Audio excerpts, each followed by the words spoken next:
Ez da entzuten? Oin bai? Bale. Bueno, arratsaldeon. Neandertalen lurraldea leze txiki erakusketarekin batera, zenbait jarduera antolatu ditugu, badakitzue inaugurau egin zala erakusketa hau Gabon aurretik, abenduaren 17an, eta itxiko da zapatu honetan, apirilak 9an.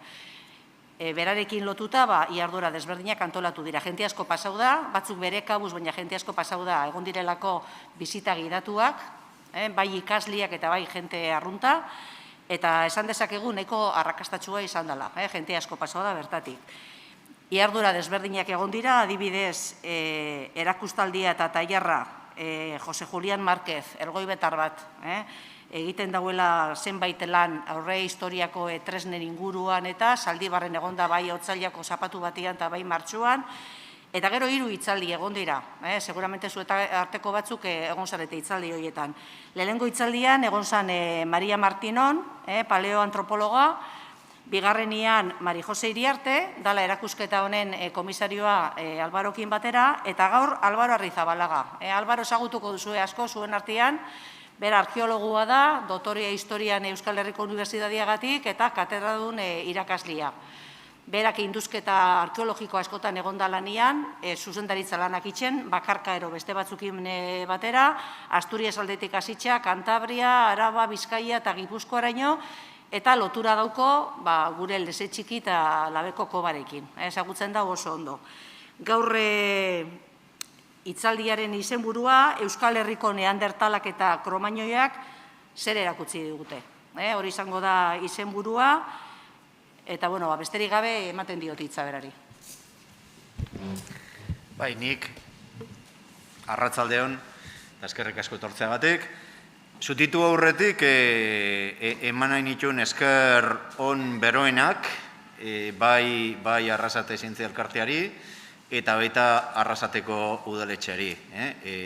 Batzuk instituzionalki, eta beste batzuk bere aldez, baina egundoko aleginak eginez, lortu dute, orain arte Gipuzkoan eta Euskal Herrin inork lortu ez duena.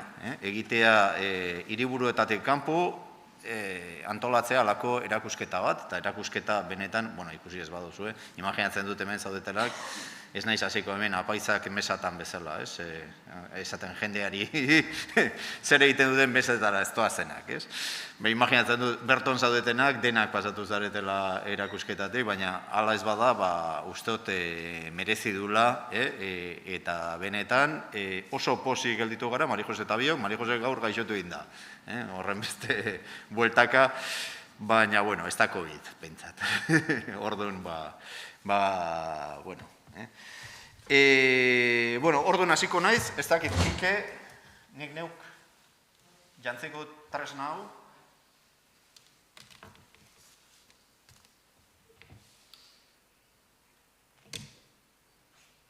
Bai? Bai? Igual que estoy merda, ez? Zutena?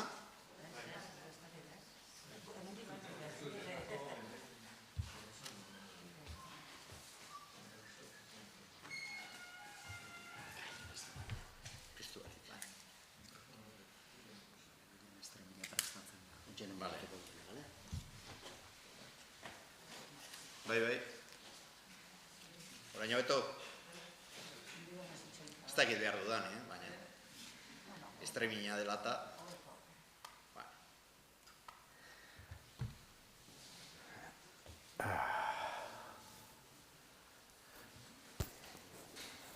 Bai? Vale, perfecto.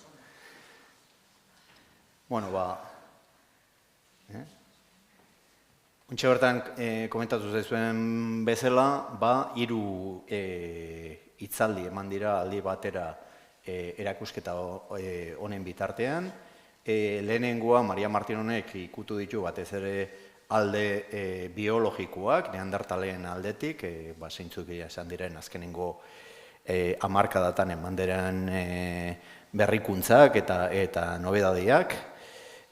Mari Josek gauza bera egintzun bere egunean aldaketa klimatikoa eta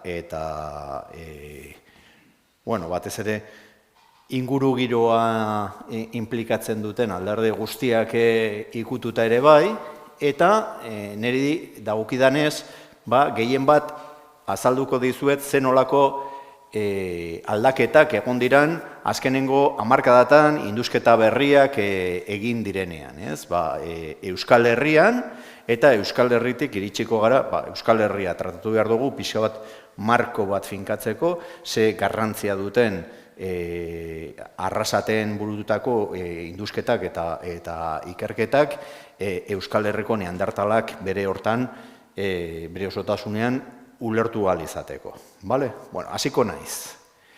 Eta hasiko naiz, puntu batengatik ez dela igual oso tratatua, baina benetan oso garrantzitsua dela. Ongi ulertzeko noraino iritsi garen indusketa lanetan eta ikerketa arkeologikotan oso garrantzitsua da jakitea zein izan den bidea, zeintzuk izan diren hor aurrekariak, zeintzuk izan diren ikerlari garrantzitsuenak, gure aurretik egon diren, ze bestela nekez ulertuko dugu nola iritsi garen gauden puntura. Ikerketa lana neurri batean akumulatiboa da, eta orduan azaldu behar da zergatik iritsi garen puntu honetara. Orduan, esan behar da lehenengo aldian, lehenengo fase batean, oso bilakaera luze batez, 40 urtez, neandertalak Euskal Herrian eta bere material kultura etzala ia ezagutzen.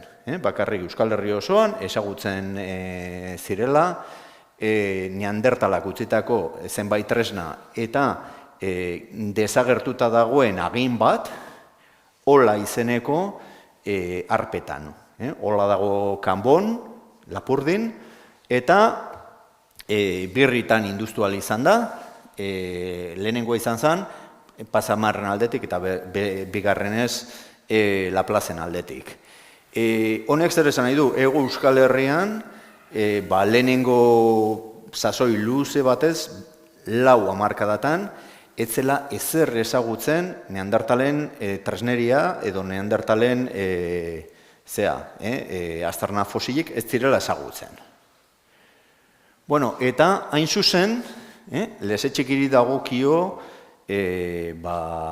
sari hori izatea, Hego Euskal Herrian lehendabiziko aztarnategi arkeologikoa dituela Mustieraldia da neandertalen material kultura, Mustieraldiko tresnak eta neandertalen aztarna fosilak utzi zituena. Barandiaranek lan egin zuen beste batzukin batera, 56 eta 78 bitartean. Eta, bueno, hemen bukatu aurretik, Barandian bera pasatu zen Bizkaiko beste aztarnategi batera, sekuentzia motzago daukana, bakarrik komilen artean 4 metro, lezetxikin 10 metro daudenean, Aslor izenekoa, Aslor diman dago. Bueno, dakizuten bezala, Barandiaranek landalanak egiteari utzi zion 72-73 bitartean, eta orduan beste fase batean sartzen gara, eta hor transizio bat ikusten da. Hain zuzen, lezetxiki funtzionatzen du ikerlarien eskola bezala, arkeologoen eskola bezala. Lehenengo landalanak burutu zituzten bertan, Ignacio Barandiaran, Jesus Altuna, Juan Maria Pellaniz, edo Armando Llanos batzuk. Izen horiek, Euskal Arkeologiari buruz zerbait entzun baldin baduzue, izen horiek izango dira, lehenengo, 3. fase honetan, nolabait ordezkatuko dutenak, Barandiaranen figura, eta izango dira buru garrantzitsuenak, Bizkaiko, Gipuzkoa, Nafarroa eta Arabako arkeologian. Eta gehienak hasi ziren lanean Jose Miguel Barandiaranekin lezetxekin. Orduan, aniztu egiten dira ikerketa taldeak, eta mantentzen dute hala ere planifikazio berdina, metodologia oso antzerakoa. Jose Miguel Barandiaran erbestetik bueltatzen danean, 1953an, bertan egon zen kontaktuan Frantziako arkeologo ospetsuenekin, eta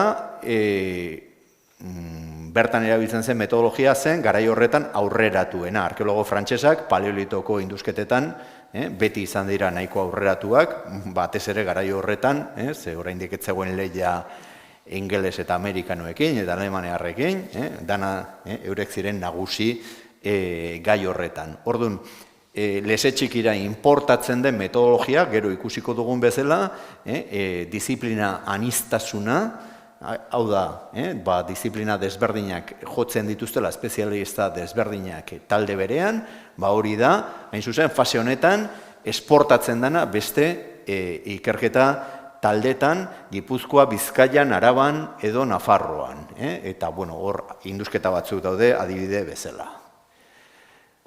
Berriro, bueltatzen gara Arrasatera, ze laugarren fase batean, 84 eta 2003 bitartean, gertatzen dira, Frantzian batez ere, gertatzen dira aurkikuntza batzuk aditzera ematen dutela agian transizioa azken neandertalak eta lehenengo kromañoien artean ustez baino nahiko komplikatuago dela, eta hori dela eta zabaltzen da aldi bat, 20 urte ingurukoa, zainetan arkeologiak egiten du behin eta berriro antolatzen ditu kongresuak gai horretaz hitz egiteko. Eta, honek suposatzen du, aztarnategi arkeologiko batzuk berehala bihurtuko direla oso toki interesgarriak indusketa lanak bertan burutzeko, eta badinotzuet, bada gai bat, arkeologian ere, ez gaude azke modekin, eta hori modan jarri zen garai horretan, eta, kasualidadez, eta hau ez da moda horrengatik egon den ondorio bat, baizik eta txiripas edo istripus, dakizuten bezala, Arraseteko saihesbidea planifikatzerakoan, konturatu ginen, txikitu egin behar zela, bertan zegoen aztarnategi arkeologiko bat, hain zuzen Labeko koba izenekoa, eta orduan lortu egin zen epe luze bat, eta diputazioaren aldetik laguntza bat, errepide saiako laguntza bat, kobasuloa bera txikitu aurretik, bertan zeuden aztarna arkeologiko guztiak atera ahal izateko baldintza metodologiko honetan. Beti da zerbait gazi gozoa premiazko indusketa arkeologiko bat burutu ahal izatea, ze denbora pasatu ala konturatzen zara, agian beste erabaki batzuk hartuko zentuzkela, aztarnategia oraindik zati batean lekuko batekin gutxienez egungo balitzor, baina hori da historia eta ez dauka atzera egiterik. Orduan Labeko koba da berriro ere oso aztarnategi garrantzitsu bat Arrasaten dagoena. Eta ja jartzen gara egun gauden fase horretan. Neandertalei buruz asko hitz egiten dela, eta hain zuzen, ja tiroa pixka bat zentratzeko Euskal Herrian, azkenengo hamarkadatan egon den eztabaida oso garrantzitsua, eta nahiko berritzailea izan da, zein dan ongi populazio fluxuak ongi interpretatzeko ematen den jokabidea Euskal Herriari dagokionez. Dakizuten bezala, batez ere aurreko aldian nola egon zen dezentralizazio autonomiko bat eta burutu ziren hainbat azterketa eremuz eremu, orduan kaleratu ziren hainbat doktore goteziak adibidez mustiraldia Aragoan, edo mustiraldia Gaztelan, edo mustiraldia Galizian. Orduan, hortik sortu ziren muga artifizial batzuk historia horrean existitzen ez zirenak. Orduan, alabeharrez hori dena berriro atzera emateko jokabide horrekin, aztertu behar dugu Euskal Herria nun dagoen kokatuta. Hor daukazute Euskal Herriaren mapa bat, kokatuta Pirineotako mendebalde muturrean, eta Iberiar penintxula eta Europar kontinentea lotzeko gelditzen den pasagune behartu batean. Hau da, populazio fluxuak Iberiar penintxula eta Europako beste eremu guztietatik, populazio fluxuak gehien bat, ez soilik, baina gehien bat, pasa dira, edo mendebalde pasotik, edo ekialde pasotik. Eta hobeto pasatzen da, eta holan ikusten da, historia aurrean hala dela, ze askoz oparoago da Kantauri aldean ikusten duguna, pasabide zabalagoa izateagatik, edo ez dakigu oso ondo zergatik, baina badirudi populazio fluxu gehienak bideratzen direla gehien bat Euskal Herritik. Bi norabideetan, ez da bakarrik Europatik Iberiar penintxulara, baizik eta Iberiar penintxulatik Europako beste aldetara.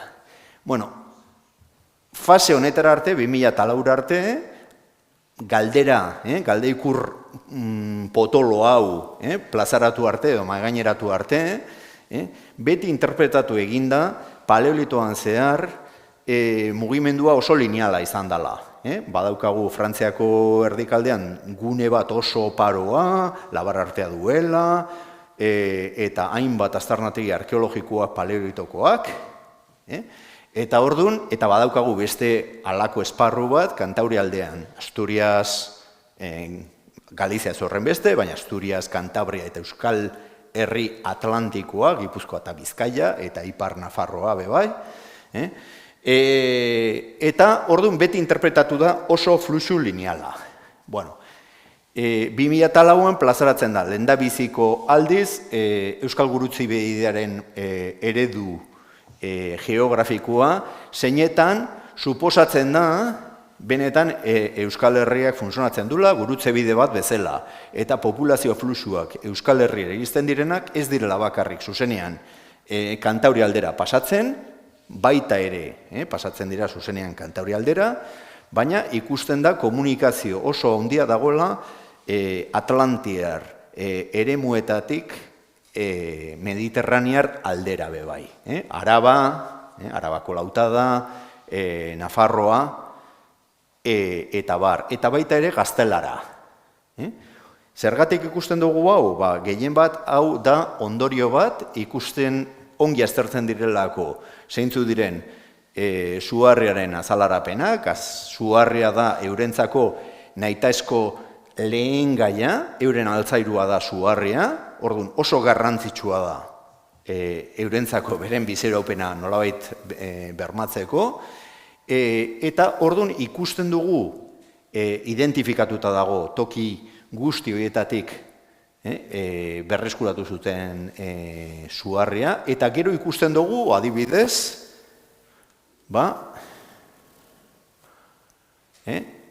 amengo gaintxurizketako Suharria oso kalidade txarrekoa denezkero, bakarrik esparru txiki batean edatzen dela, baina Urbasakoa oso kalidade benekoa denezkero, Urbasako Suharria iristen da ia Galiziaraino. Esportatzen da, edo elkartrukatzen da, eta bidaiatzen da. Bueno, horrek ematen digu aukera ikusteko Ebro baiaran dauden bi Suharriaren azalarapena, bi Suharri meategiak, hola nahi baldin baduzue deitu, bat Trebiñon eta beste bat Urbasan, oso garrantzitsuak direla goi-paleolitoko eta erdi-paleolitoko taldentzako. Eta orduan, nahi eta ez, hemen amengo aztarnategietan aurkitzen baldin badugu, bertako Suharria, hortik ondorioztatu dezakegu, behin eta berriro pasatzen zirela, gainditzen zutela, muga hori. Muga oso basua, besteak beste. Hortaz aparte, hori, krutzetan 700 metro, egungo itsasoaren mailaren gainetik, eta Arlabanen 600 eta oso gutxi, ez da horren besteko. Bueno, eta orduan, azten gara jada diseinatzen beste Euskal Herriko beste mapa bat, zeinetan dauden beste bide batzuk. Ez dago bakarrik bide bat, lehen ezagutzen genuena, baizik eta aurkitzen ditugula beste bide sekundario batzuk. Bueno, egun dakigunaren arabera, bide garrantzitsuena lotzeko Gipuzkoa eta Bizkaia Ebro bailararekin ematen da Deba Arrotik. Horrek azaltzen du zergatik aran honetan aurkikuntza asko eman izan diren, zergatik horren oparoa den aztarnategi arkeologikotan, paleolitoko aztarnategi arkeologikotan, behin eta berriro hemendik pasatzen ziren. Berriro ere dinotzuet norabide bietan.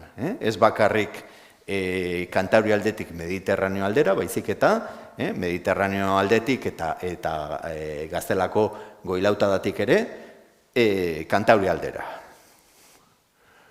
Bueno, lehenengo detaileak dira, besterik gabe ikus dezazuten nola joango den epealdiak gero eta laburragok izaten, baina alata guztiz ere gero eta aztarnategi gehiagon indusketak planteatzen. Garrantzitsuena diapositiba honetan da, zeintzu diren joerak. Zeintzu diren joera historiografikoak. Zeintzu diren ehun urte hauetan zehar ikusten dugun jokabidea. Batetik, indusketen areagotzea. Gero eta indusketa arkeologiko gehiago konzentratzen dira Neandertalen mundua behar bezala ezagutzeko. Denborarekin, batez ere azkenengo fase honetan, esparru berriak aztertzen dira. Aire zabaleko aztarnategiak. Hau da, Neandertalak ez ziren bakarrik kobasulotan bizitzen, aire zabalean ere bai. Toki garaiak. Lezetxegi ia 200 metrotan kokatuta dago, baina badaude Neandertalak toki altuagotan bizi izan direla. Besteak beste Urbazan. Urbaza da Goilauta da, 900 metrotan kokatzen dana. Eta hor daude aztarnategi arkeologikoak. Hau da, Ice Age. Izotzaldia izan arren, izotzaldi horretan, Mari Josek aurreko egunean komentatzen zuen bezala, gorabehera handiak daude, eta gerta daiteke, eta gertatzen da, eta gertatzen zen, izotzaldi barrena egonda, egotea, tarte luze batzuk, 1000 urte bat edo gehiago irauten dutenak, zeinetan egoera klimatikoa asko sobea den, eta aukera ematen du toki horietara igotzeko. Barnekaldea ere bai, ez bakarrik kostaldea, ez bakarrik alde Atlantikoa, baizik eta baita ere Gipuzkoa, Gipuzkoa eta Bizkaia aparte, Nafarroako beste aldea eta Araba. Baita ere, beste funtzionalitateak betetzen dituzten aztarnategiak, ez dira danak kobasulotan babestuta egon direla, aire zabaleko kanpalekuak aurkitzen ditugu, zuharriaren tailerrak oso garrantzitsuak, zehoinek hauek ematen dizkigute informazio oso garrantzitsuak bai ulertzeko zein dan bere portaera kognitiboa. Eta aurkitzen ditugu beste kasu batzuk, askotan ez direla guztiz 100% arkeologikoak, baina bai ematen digutela informazio oso garrantzitsua testuingurua ongi interpretatzeko. Adibidez, aurkitzen ditugu leize tranpa batzuk, zeinetan animaliak nahi gabe erori dira, hautsi egin dute hanka bat adibidez, ezin izan dute hortik atera, eta bertan gelditu dira. Batzutan agertzen dira gero haragi jaleak, edo agertzen dira gero aratuztel jaleak, hienak bezala. Eta ematen digute informazio oso garrantzitsua, horrez dago gizakiaren ezelako eraginik. Horiek errepresentatzen dute 100% inguruan zer zegoen.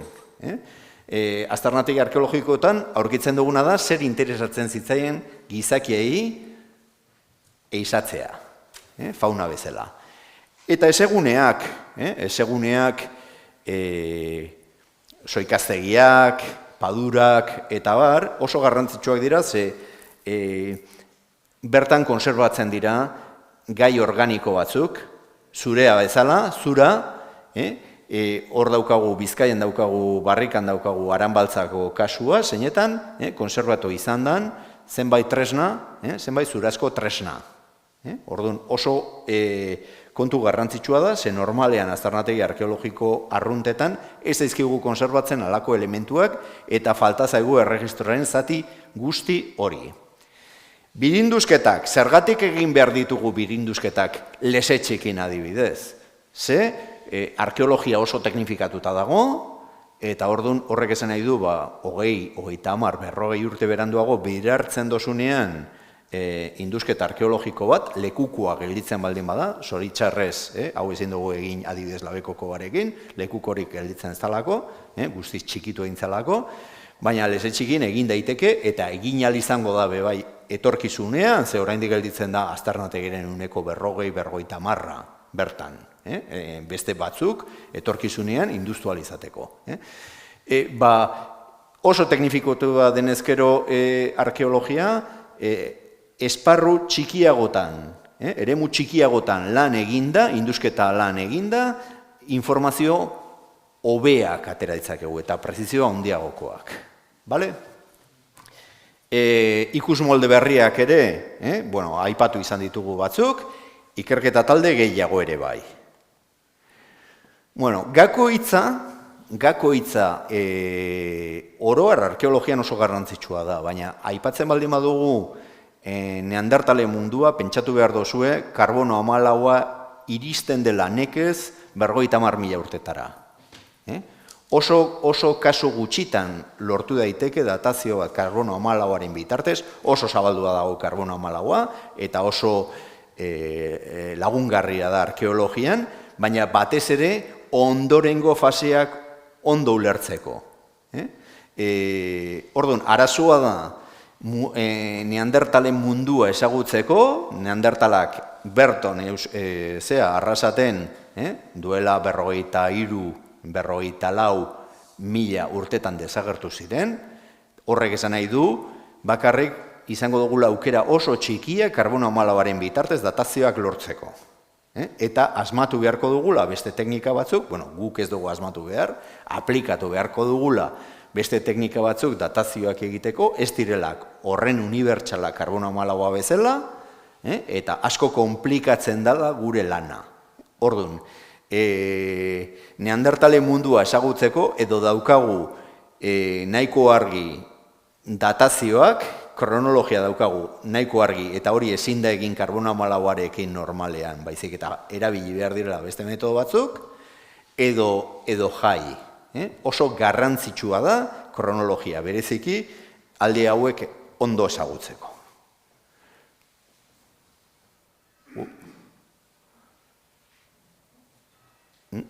Hemen mapa bat zegoen.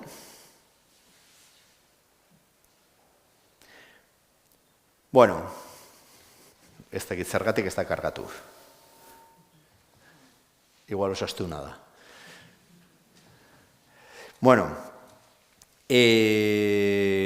Labur biltzen, bi diapositibo hauetan dagoen informazioa. Euskal Herriko mapa bat agertu behar zen hor. MIS 7 eta MIS 6 dira estadio isotopiko batzuk, Mari Josek aurreko astean aipatu zuen bezala, eta MIS 7 eta MIS 6 bitartean daukagu duela 240.000 eta duela 150.000 bitarteko 110.000 hoietan zehar dauden aztarnategiak. Oso gutxi ezagutzen dugu Euskal Herri osoan. Horren aurretik ez da hori ere ez. Euskal Herrian ongi datatuta daukagun aztarnategi zaharrena da Irikaitz, gero ikusiko dugu Irikaitz eta hitz egingo dugu Irikaitzen inguruan. Baina ikusten duzuen bezala oso puntu gutxi daude. Eta gainera batzuk hemen borobiletan agertzen direnak aire zabaleko bilketak dira. Ez daude, ezin daitezke ongi ezagutu. Ezin daitezke ongi ezagutu, ze ez daukagu kronologia egiterik, ez daukagu polen analizirik egiterik, ez daukagu fauna analizirik egiterik, dira aire zabalean agertzen diren materialen bilketak testuinguru arkeologikorik gabe. Hau da, benetazko informazioa ematen dizkiguten puntu bakarrik dira izarrak dituztenak. Eta berriz, eta pentsatu hor atzean dagoela Euskal Herriko mapa, mis 5, 4 eta 3. misaren lehenengo aldia, aldi zarra, askoz gehiago agertzen dira, bai aire zabaleko agerpenetan, bilketetan, baina baita ere izarrekin. Ikusten duzue, jada, unibertsoa izarrez betetzen ari dela. Orduan, bi fase, zer dagoen aurretik? Ez dakigu, badakigu, zerbait egon dela aurretik. Zuek pentsatu, gizadia ez dela jaio Atapuerkan. Atapuerkan baldin badaukagu 1.200.000 urtetako datazioak eta gero 900.000 urtetako datazioak eta gero 700.000 eta 400.000 urtetako datazioak, talde horiek nun baitetik pasa egin direla, iritsi direla ara Euskal Herritik pasatzen. Denak pasatu dira, talde guzti horiek pasatu dira Euskal Herritik. Seguruenik, aran honetatik. Nun dago erregistrori ez dugu ezagutzen, eta seguruenik ez dugu inoiz ezagutuko ez zaigulako kontserbatu. Kantauri aldean, ibaiak oso motzak dira, energia handia dute, eta seguruenik suntzitu egin dituzte aztarnategi horiek, eta ez dizkigu konserbatzen. Hasi beharko da, bilatzen terrazatan, Deba ibaiaren terrazatan, Urola ibaiaren terrazatan, Oria ibaiaren terrazatan, eta aber suertea dagoen. Baina momentuz ezin dugu ezer esan, 200.000 eta 200.000 urtetik haratago.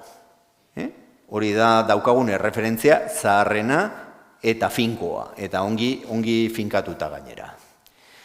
Bueno, ez dizuet asko burua liatu nahi, zuek ez zaretelako espezialistak, eta ikusten duzuen bezala, neandertalei buruz hitz egitea da, nahastea, hiztegi horretan dauden hitz asko. Batzuk dira giza espezieak, beste batzuk dira teknokonplejuak, beste batzuk dira modu teknologikoak, beste batzuk dira lanketa, harriaren lanketa teknikak.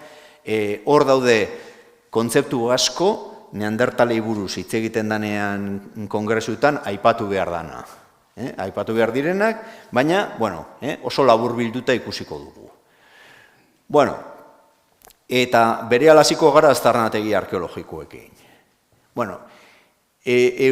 Nola labur bildu daiteke azkenengo 4-5 hamarkadatan Euskal Herrian egin den neandertalen inguruko analizia eta azterketa. Batetik, oso giza fosil gutxi daude. Galduta dago, aipatu dizuen lehen, olako materiala, galduta dago. Isturitzeko materiala, aginen bat aipatzen da, galduta dago. Daukagu, triangelu batean, daukagu Bizkaian Aslor, Gipuzkoan Lesetxiki eta Araban Arrillor. 3 aztarnategi horietan agertzen dira giza fosilak. Euren artean oso gertun daude, eta ez dago askoz gehiago. Hau da, oso gutxi daukagu. Datazio asko ez ditugu, baina gainera ditugun gehienak ez daude oraindik argitaratuta. Argitaratzeko bidean daude, eta hemendik 3-4 urtetara hitz egin ahal izango dugu era sendoagoan, honen inguruan. Tamalez ez dugu ezagutzen ia aire zabaleko aztarnategiak. Gehienak agertzen dirako basulotan. Honek zer esan nahi du? Zuek pentsatu, prehistorikoak direla, baina ez direla tontoak, neandertalak. Kobasulotan babesten dira, batez ere, hotzaldietan. Aipatzen baldin badugu, daudela, gora bera handiak eta jarraian ematen direla 200.000 urtetan ematen direla gorabera hoiek, pentsatu ezagutuko ditugula erdi ongi kobazulotan dauden aldi hoiek, izango dira hotzenak, baina berriz izango dugu kriston utxune bat, interpretatzeko nolakoak ziren epelak. Aldi epel hoiek, nekez ezagutuko ditugu, ez baditugu aire zabaleko aztarnategi gehiago ezagutzen, irikaitz bezala. Erregistro garrantzitsuena da, oberen konserbatzen dena, dala harrizko tresneria. Hau horrela izango da, beti. Eta, ezin dugu, horren aurka ezin dugu ezer egin. Kontserbatu ez dana, ezin dugu asmatu. Nola zegoen. Bai, izan gaitezkela oso kritikoak, hori harri horiek nola interpretatzen dugu. Eta azkenengo urtetan ikusi dugu, adibidez, suharriz ateratzen direnean eta beste lehengaiekin lan egin behar dutenean, horrek murrizten dula asko eta baldintzatzen dula asko zenolako tresnak egiten dituzten, kuartzita, kuartzo, arearria, basalto, ofitarekin eta bar. Orduan, hori bai egin dezakegula. Eta aurreko hiztegi multikolor hortatik geldituko zarete bakarrik 3 hitzekin, 3 kontzeptuekin. Erdi paleolitoa izango da gehien bat neandertalen mundua, erdi paleolitoa deitzen da, neandertalek egiten dute tresneri hori erdi paleolitoan, eta kultura horri deitzen zaio mustiraldia. Hori da, horiek dira 3 kontzeptu garrantzitsuenak. 255.000 horietatik gelditzen zaigun erreferentzia bakarra irikaiz da. Eta irikaiz azpimarratuta daudena dira, aipatuko ditugun aztarnategi arkeologikoak aurkezpen honetan. Orduan, zar-zarrena, 250.000 urtekin irikaitz. Irikaitz zestoan dago, Urola baiaran. Gero aurkitzen dugu erdi paleolitoan agertzen direla sekuentzia oso luzeak esan nahi du, lesetxekin lehenengo neandertalak dituztela 200.000 urte ingurun, eta bukatzen direla 55.000 urterekin. Hori da tarte, 160.000 urtetan zehar aurkituko ditugu neandertalak. Beste kasu bat izan daiteke Aslor, eta lehen aipatutako harri hori izan liteke, baina ez dago horren argi. Gero daude mustiraldi klasikoa holan deituta, nahiko berriak, kontutan izan da bakarrik, azkenengo 120.000, 130.000 urtetakoak direla, eta hor ikusten duzue hainbat daudela. Batzuk estratifikatu gabeak, agertzen da, kobazulo batean edo aire zabalean agertzen da maila bakar batean, agertzen da mustiraldia, eta orduan ikusi bezala, ikusten zuen bezala, hainbat tokitan agertzen da alakoa. Eta bukatzeko, eta berriro ere, hortaz itzengo dugu Urkuluren ingurua. Urkulu Deban dago, Lastur baiaran, orduan berriro ere Deba baiaran dago. Eta bukatzeko, daukagu hor bisagra egiten duen kultura bat, batzuk diote dela neandertalek egiten duten azkenengo kultura, azkenengo harrizko tresneri tipoa, eta beste batzuk diote gure espeziaren lehenengo tresneria dela, tresneri tipoa, tartean nik adibidez, nik defendatzen dut, Labeko koban dagoen txatelperronaldia egin dutela lehenengo kromainoiak. Baina, ez da baidan dago, historia hori. Eta horretan, Labeko kobari buruz hitz egingo dugu. Irikaitz, aipatu bezala, 250.000 urtetan, aire zabalean, horrek esan nahi du aukera izango dugula eta logikoena izango dela, irikaitzen topatzea, epelaldi bat. Aldi bat, zeinetan, temperatura hobeak eta ezetasun handiago dagoen kobasulotan aurkitzen duguna baino. Bale? Bueno, hor daukazute, zestoan, egungo Urola bailararen ertainean, puntu ertain batean, nunbait kokatzeko, hemen dago bainuetxearen tren geltokia, Urola Zar trenbidearen geltokia. Hor daukazute hemen dago bainuetxea, hemen dago bainuetxearen geltokia, eta hortzen dago zestoa. Ikusten duzuen toki guzti hau, aztarnategi arkeologiko hori da. Nahiko estratigrafia konplexua dauka, aire zabaleko aztarnategi guztiak bezala, estratifikazioa beste pauta batzuk, beste parametro batzuk jarraitzen du, asko sailagoa da industeko kobasulotan baino, ze maila desberdinen artean dauden lotura edo dauden kontaktuak oso galduta daude, dana oso igatuta dago, gezurra badirudi ere, hor daude, 5 metro, ez dugu inoiz jo, bertako haitza. 5 metro baino gehiago, iritsi gara 5 metro eta 30 zentimetrotara, eta ja bildur pixka bat ematen zegunean, utzi ingenun putzu hori jarraitzeari. Bueno, irikaitzek daukan elementu oso berezia dala naiz eta aire zabaleko aztarnategia izan, materiala daudela kokatuta landu egin ziren tokian. Hau da benetazko aztarnategi bat, ze ibaietan askotan aire zabaleko aztarnategiak dira, uholde batean ibaiak nunbaitetik hartu, benetazko aztarnategitik hartu, eta handik, ez dakitzen kilometrotara, garraiatzen dituen hoietako bat. Hori ez da irikaitz. Irikaitzen badakigu lehen ezarrerako aztarnategia dela, eta material arkeologikoak daudela kokatuta, utzi egin ziren tokian. Eta hemen daukazute froga txiki bat, hor daude bi printza, bat eta bestea, eta pieza berdinaren bi aztarna, bi aldeak. Hori ordoa, remontatzen dute. Hau da, eta hau errepikatu egin dugu 100 bider. Piezak daude, landu egin ziren tokian.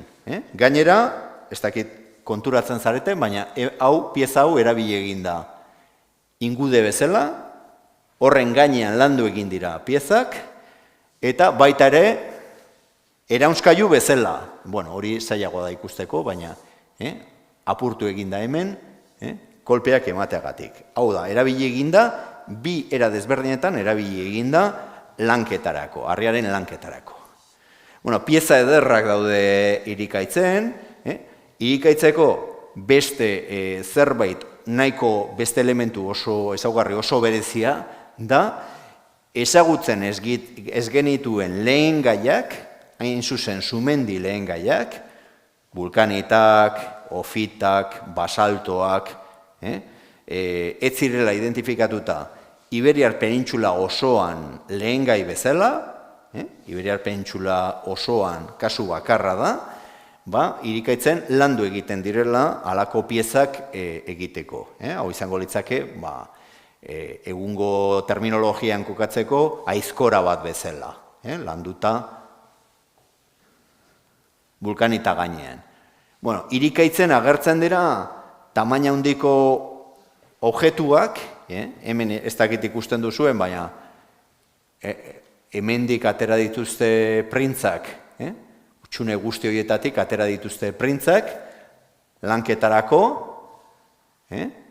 hauek dira piezak, bebai, uharri landuak, karraskailuak, baina tamaina handikoak, baina agertzen zaizkigu bebai, eta hau oso berritzailea da bebai, oso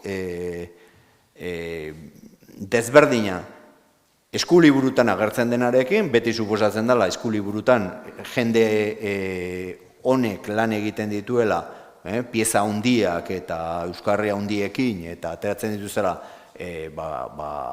kriston katxarroak, eta berriz hemen daukazute nukleo bat, hemendik ere limonitasko nukleo honetan ikusten zuen 2 zentimetro neurtzen dituela, eta hortik atera dituzte printzak. Baina ez dugu bakarrik nukleo topatzen, eske aurkitzen ditugu bebai hortik ateratako printzak. Hau da limonitazkoa, burdinezko oksiduaren harri bat, eta ikusten duzue 2 zentimetrotako printzak ere agertzen direla.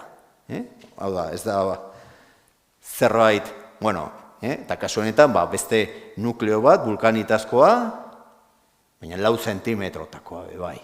Hau da, aurkitzen ditugu pieza erraldoiak, eta aurkitzen dugu pieza asko txikiagok.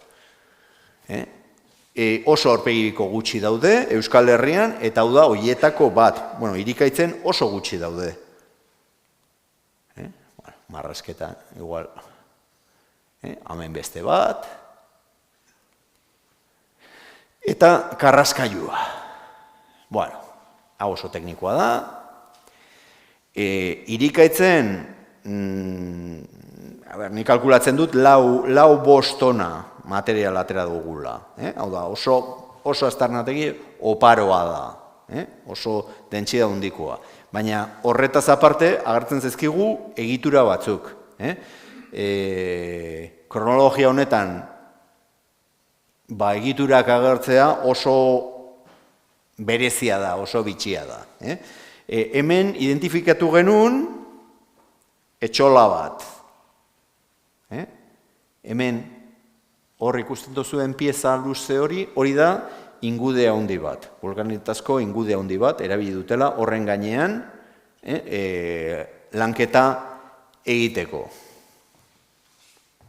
Eta irikaitzen badugu sutondo bat gutxienez. Ez dakit gogoratzen zareten eztabaida luze horretaz noizkoa dan, lehenengo suaren domestikazioa, gizakia noiztik, hortik dago filme bat, En busca del fuego, oso famatua, eta neandertal gajoak ibiltzen zirela, kontinenteak egiten zutela suaren bila, amata intzitzaiela sua eta bilatu behar zutela berriro, irikaitzen 240.000 urtetako datazionekin, sutondo bat dago, sua kontrolatzen zuten, sua egiten zuten, sutondua prestatzen zuten hortako, eta, kasu honetan, zuek ez duzu ezertan jakin behar, baina ez da Europako lehenengoa.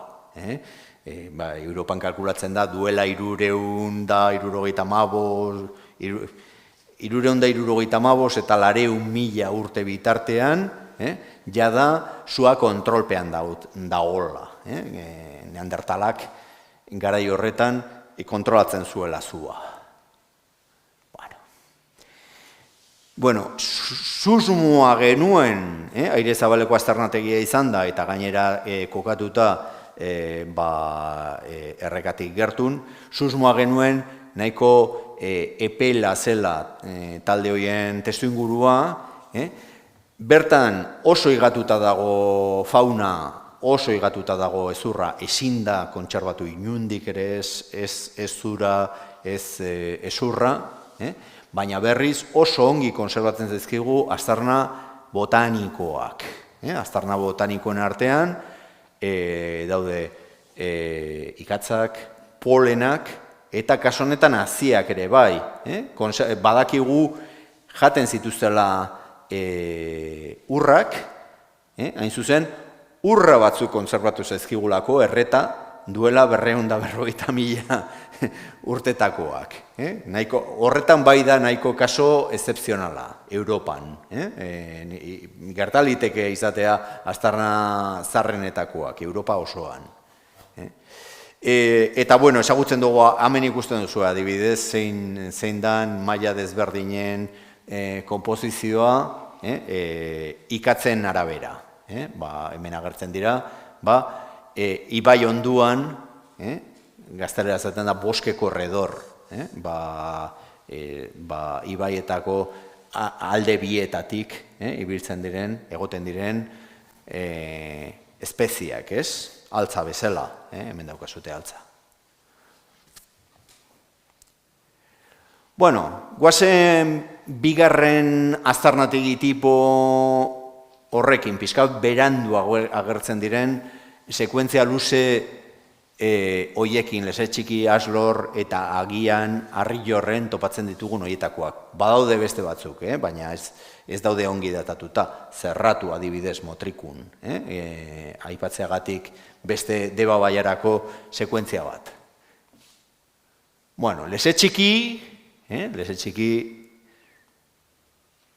izan zen 1927ko aurkikuntza, Barandiaranena, bere asmoa zen gerra aurretik indusketa lanetan hastea, baina gerra sortu zen, gero erbestera joan zen, erbestetik 53an bueltatu zanean, berak pentsatzen oso urte gutxi gelditu zitezkion, 1981, hau da, ia 40 urte, baina bueno, beraz etorren pentsatzen, ja adin batekin, laizter hil egingo zela, eta bere konpromisu pertsonala zen, bera jarraitzea, Arantzadi eta Egurenekin utzi egin zuen toki berean. Gerla zibila harrapatu zuen, hirukotea eskabatzen Urtiagan, Deban. Eta orduan, bertan erdipurdiz utzitako lanarekin jarraitu zituen, 3 urtez, eta 56an Urtiaga bukatuta etorri zen leze txiki eskabatzea. Bueno, 100 metro kuadrotan lan egin zuen, zenbait tokitan 10 metrotako sekuentzia lortu zuen, 8 maila arkeologiko definitu zituen, bat, 2, 3, 4, holan, zenbaki erromatarrekin, 8. mailara arte, batzuk azpi mailekin, hemen daukazute zein izan zen berak landutako esparrua, eta hemen daukazute estratigrafia zabalena, ikusi bezala 10 metrotara iristen da. Hemen justo Leibar izeneko kobazuaren sarreran. Bueno, lehen esan dut, oso metodologia berritzailea zuen Baranderanek. Hau izan daiteke, nik defendatzen dut eta beti defendatuko dut, hau dela Iberiar Penintsula osoan lehendabiziko herriarteko proiektu interdiziplinarra. Arkeologia mailan. Irakurtzen baldin baduzue estatu mailako historiografia, beti esaten da, Koamorin izan dela. Koamorin hasi zen eskabatzen 76an, eta Barandiaran bazera batzan 10 urte eskabatzen leze txikin ordurako. Bueno, hemen daukazute adibidez, Ratek, sedimentologo oso onak egin zuen sekuentzia sedimentologikoa, leze txikikoa, baina mikrougaztunen analizia egin zuen Xalinek, Xalin da mundu mailan mikrougaztunen disiplinan garrantzitsuena, lehenengoa, aita, disiplinaren aita. Orduan, bueno, oso jende ona egon zen implikatuta, oso proiektu ona burutu zen, gero analiziak egiteko. Leze txiki oso garrantzitsua bada aztarnategi arkeologiko bezala, eta giza fosilak dituen toki bezala, askoz garrantzitsuago da, oraindik, maila paleontologikoan. Hau da, animali espezie batzuk agertu izan dira, Iberiar Penintsula osoan, bakarrik leze txikin. Eta beste batzuk agertu dira lehendabizikoz, Iberiar Penintsula osoan, leze txikin. Orduan da, oso toki paleontologiko garrantzitsua aipatzeko zenbait espezien agerpena.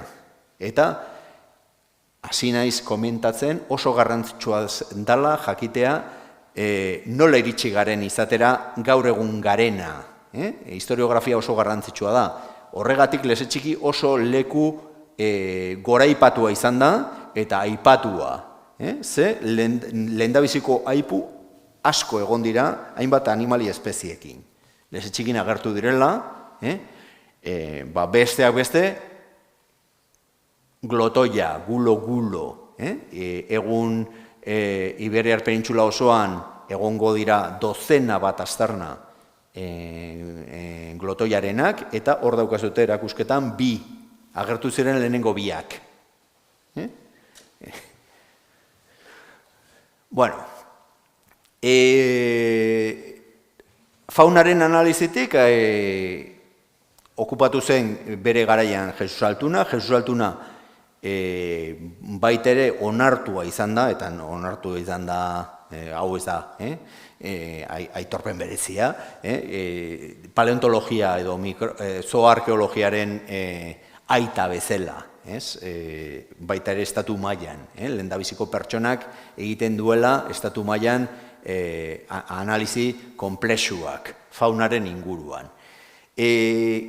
Arazo txiki bat dago Leze Txikin lehenengo indusketa kanpainatan, ze garai horretan hor zegoen ikusmolde imperantea zan gizakia gu geuk ginela piramidea trofikoaren gailurrean geunden espezia. Orduan, suposatzen zan aldez aurretik aztarnatik arkeologikotan agertzen ziren aztarna guztiak gizakiak eizatutakoak izango zirela. Eta 1980tik ona, badakigu hori ez dela horrela. Aipatzen dut 1980 urtea, urte horretan egin zen kongresu bat, eta horretan erori zen guztiz paradigma hori, eta konturatu ginen, Hego Afrikan agertu zelako, gixon baten garezurra, zituela bizulo holan, eta orduan konturatu ginen, garezurran agertzen ziren bizulo horiek leopardo batek eginakoak zerela. Orduan, ez garela bakarrik harrapakariak, baizik eta harrapakinak batzutan, ikasi zen aurkikuntza horrekin. Eta orduan, ordutik aurrera, bazten gara, hobeto neurtzen zeintzu diren okela jaleen, haragi jaleen ekarpenak, eta ikusten duzuen bezala, okela jale asko daude Leze Txikin. Hau da, indusketa zaharreko grafikak, zeinetan ikusten diren, otxoa, zeria, hiru hartz espezie, 3 garrezurrak hor daukazute erakusketan, glotoia eta beste batzuk agertzen dira. Bueno, orduan, interpretazioa berriro asmatu egin behar izan da, eta indusketa berrian, behin data hori pasatu dela eta behin ikusmolde horiek gainditu izan direla, aldatu egin da. Alan izan behar da.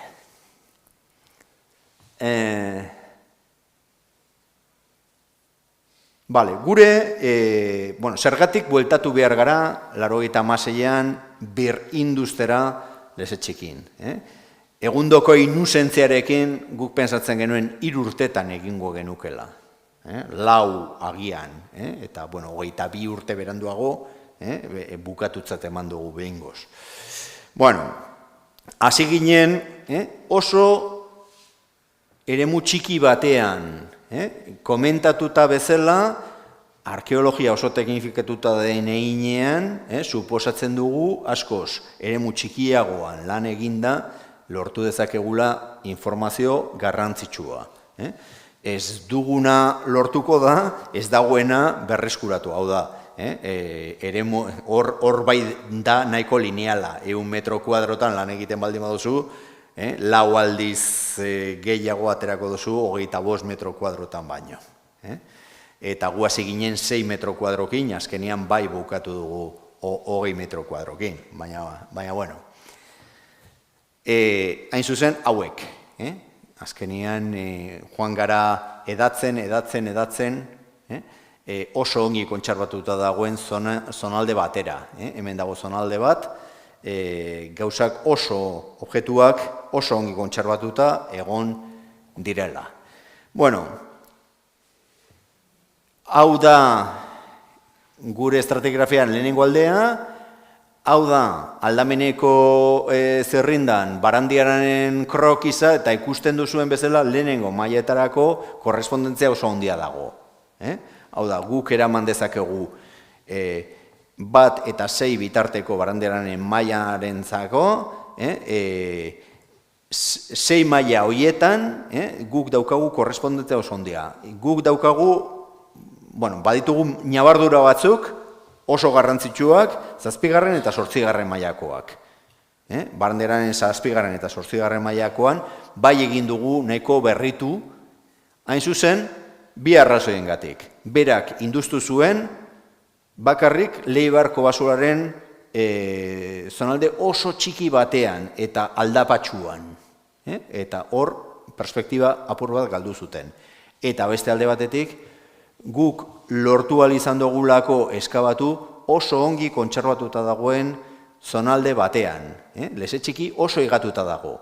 Orokorrean, pentsatu behar duzue, tunel hori, zapaia joan dela erortzen, eta 1.000 urtetan zehar egon dela euritan tabakoitza jauzi dela toki horretan, bukatu dela ezur eta harri azalaren gainean.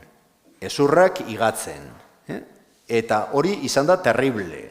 Oso, konservazio oso kaskarra daukagu, kenduta guk izan dugun sortea, zonalde honetan ongi babestuta egotea arpearen gatik. Purbat zaila da saltzea bertan egon gabe. Eta ikusten duzuen bezala, hor agertzen dira pilo bat maila eta azpi maila, hor ikusten dira xaflak bezala. Barandiaranen 7. mailan guk topatu dugu 7 maila. MNOPRST. Eta barandiaranen 8. mailan guk aurkitu ditugu 2 maila azpi mailekin, U eta V. Bale? Sorte izan dugu. Hemen daukazute oso laburtua egindako sekuentzia, ikusten duzuen bezala baita ere iaia 8 metro egin dugu, induzketa, 3 urtetan. Hoi da inusua esatea.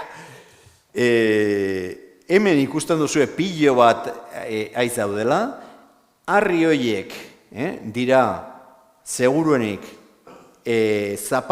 tunelaren zapaiaren lehenengo erorketa mailekoak, hemen agertzen diren harriak, eta, hemen ikusten duzue sedimentua ez dagoela, baina nahiko komplikatua da horien inguruan eskabatzen. Orduan, joan behar izan gara apurtzen, ateratzen, pixkanaka, eta nahiko komplikatu izan da induzketa lana. Hor ikusten duzuen bezala, ikerketa taldeak ere oso desberdinak dira, argazkiak kasu honetan ja kolorez dira, ez dira txuri beltzezkoak, baina, ikerketa taldeak aldatzen dira bai. Barandiaren garaian oso toki gutxitan irakasten zen arkeologia, emakumeak zeuden, esan dan ez bezala, esan hori da oso misogenoa zela Barandiaran, Barandiaran zan apaiza, eta bere laguntzaile gehienak, batzuk seminariotik pasata, baina, 50 eta 60 zer nahi zuten. Baina, lehenengo 3 euskal emakume arkeologo garrantzitsuenak, leze txikin, hasi ziren lanean. Ana Mari Muñoz Amilibia, Ana María de la Cuadra Salcedo, Miguel de la Cuadra Salcedoren arreba, eta Lola Etxaide. 3 arkeologo emakume oso garrantzitsuak, 59 eta 72 bitartean, 72 bitartean egon ziren implikatuta induzketa arkeologikotan. Esan hoi den ez bezala. Baina, gure kasuan, markoa oso desberdina da, lehetxekiko induzketa berrietatik pasadira 200 inguru pertsona desberdin, gehienak ikasleak, arkeologia edo historiako ikasleak, estatuko unibertsitate publiko, uste dut, 50 daudela, eta 50 horietatik pasa dira 57 edo 58. Osea, denak, denak, praktikak egiten. Orduan, kasu honetan ere, eskola praktiko bezala, arkeologiako eskola praktiko bezala funtzionatu du, eta oso harro gaude horrekin, egun daukagu lagun pilo bat, ez bakarrik lankide, baizik eta lagun pilo bat, estatu mailako unibertsitatetik edatuta. Bueno, ikusten duzue, metodologia aldetik, klaro, dana informazio guztia dago georeferentziatuta, topatzen den gauza bakoitza, arrisko tresneria dania, markatzen da, gero koordenatuak hartzen dira, metodologia aldetik, ez dauka zerikusirik. Baina gure ostean, etorriko dira beste batzuk, gu baino asko hobeto egingo dutela.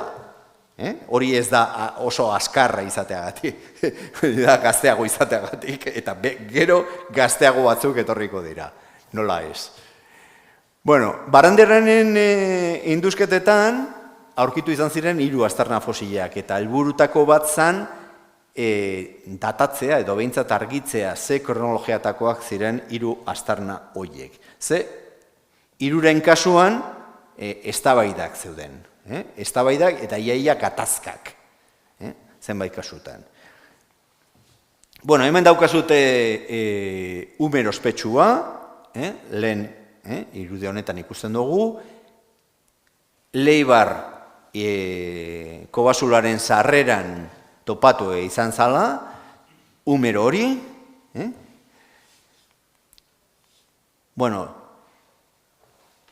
alderatuta Barandiaranek utzitako informazioa, eta hemen eskerrak eman beharko dizkiogu Barandiaran fundazioari ere bai, hor, erakusketan dago liburua, duela pare bat urtetan Mari Jose Tabioi saritu zitzaigun proiektu batekin informazio guztia, indusketa zaharren informazio guztia pixka bat digitalizatzeko eta aztertzeko.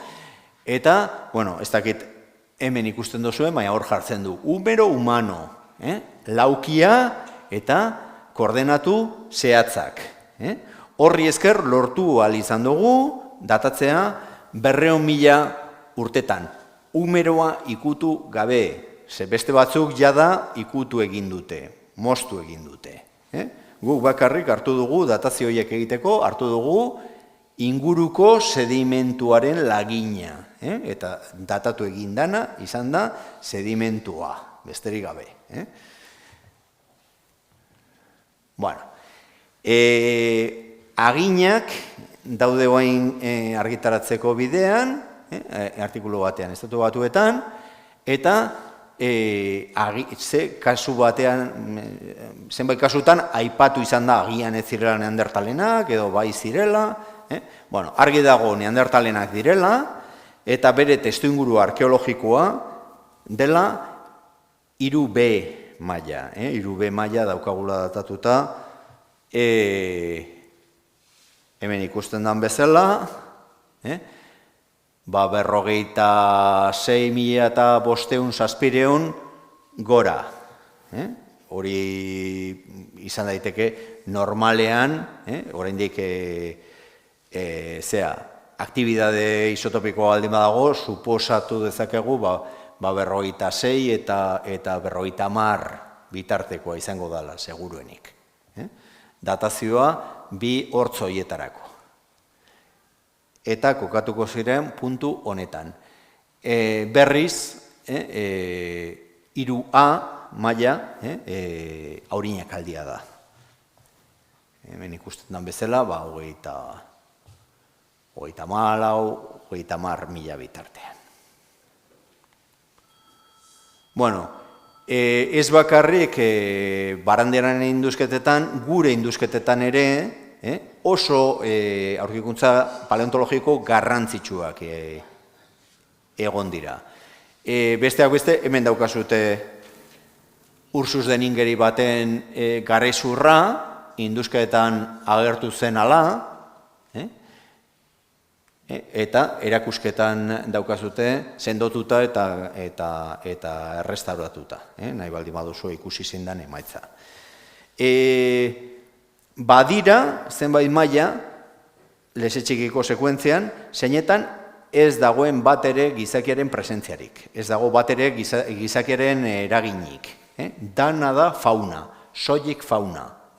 Bereziki hartzak, garaiko hartzak egungoak bezala, irauten dute tarte bat, sasoi bat, 3-4 hilabetetakoa, hibernazio fasean. Hibernatzera sartzen dira, batzuk zaharrak direlako eta nahiko leunduta dituztelako hortzak, ezin izan dute, behar beste jan, hibernazio fase hori gainditu ahal izateko, makurtzen dira hibernaziorako, baina ez dira esnatzen, hiltzen dira hibernazio bitartean.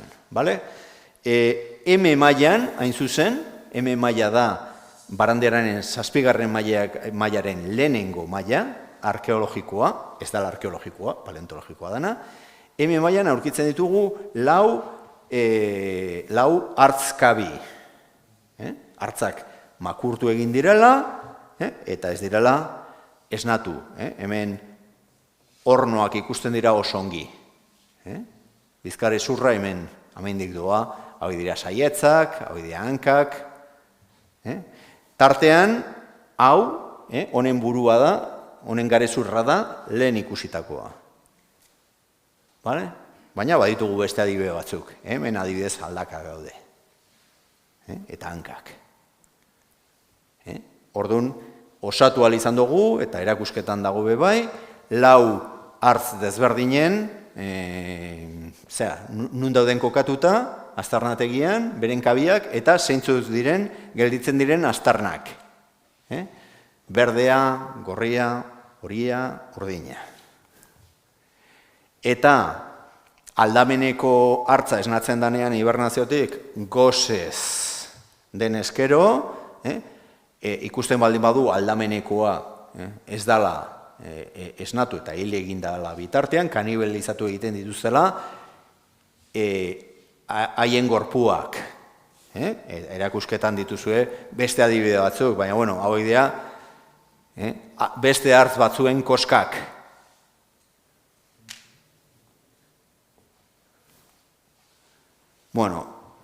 Arrisko tresneria oso eztabaidatua izan da bebai, leze txikin, badira zenbait kasu argitu izan ditugula indusketa berriarekin, eta badira beste batzuk ezin izan ditugula,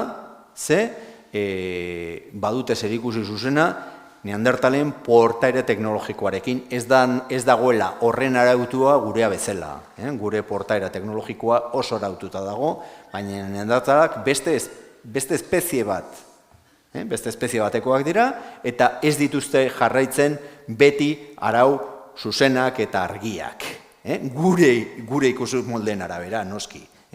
Beste espezie bat dira. Adibidez, hauek dira, baranderaren indusketan maila konkretu baten agertzen diren elemento batzuk, eta batzuk zioten ezinezkoa da, ze hau oso tipikoa da neandertalarena, ze hau da lebalboa punta bat, eta landuta dago mustieraldeko, hau oso tipikoa da neandertalena, baina berriz hemen ikusten dugu dagoela tresna oso luzea, eta hemen ez dago falsifikaziorik, hau da, nik aurkeztu nuen ere tesia 85ean, eta oraindik ez nintzen, ez neukan azita, leze txikiko indusketa. Dinotzu ez dela falsifikazioa, ze batzuk protestatzen zuten, hau ezinezkoa da, egoera hau ezin da izan, ze hemen ikusten dugu, hau oso tipikoa dela kromañoiena, eta hau oso tipikoa dela neandertalena. Hauek ezin daitezke agertu indusketa arkeologiko batean.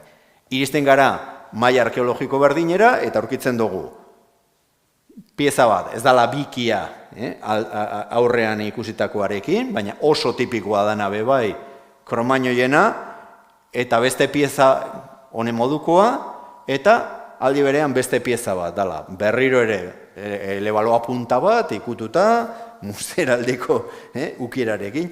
Hau da, hau bai da bikia lehen marrastutakoarekin. 2002an agertzen dira maila berean beste pieza batzuk erreproduzioen dutela, nahasketa teknologiko hori, kontzeptu teknologiko desberdinak maila berean. Bueno, ezurrezko tresnak ere agertzen dira, baina gehienak, hemen eztabaida oso bizia eta nahiko gordina, nahiko garratza izan da. Hau, zenbait toki arkeologikoetan defendatzen zuten hauek direla azagaiak, eta nire ustez hauek dira estenak. Eta dana azaltzen da, pentsatzen estenak direla. Azagaiak ez ziren izango oso tipikoak neandertalekin. Zerbait topatu egin duguna eta oso berezia izan dana, eta Baranderanek ez zuena topatu, behingoz, guk nahiz eta oso ere mutxiki batean lan egin, aurkitu izan ditugu, apaingarrik bezala erabilitako maskorrak. Hauek dira, nire ustez, pieza garrantzitsuenak hor erakusketan ikusgai daudenak. Hau da, espondilus gorria.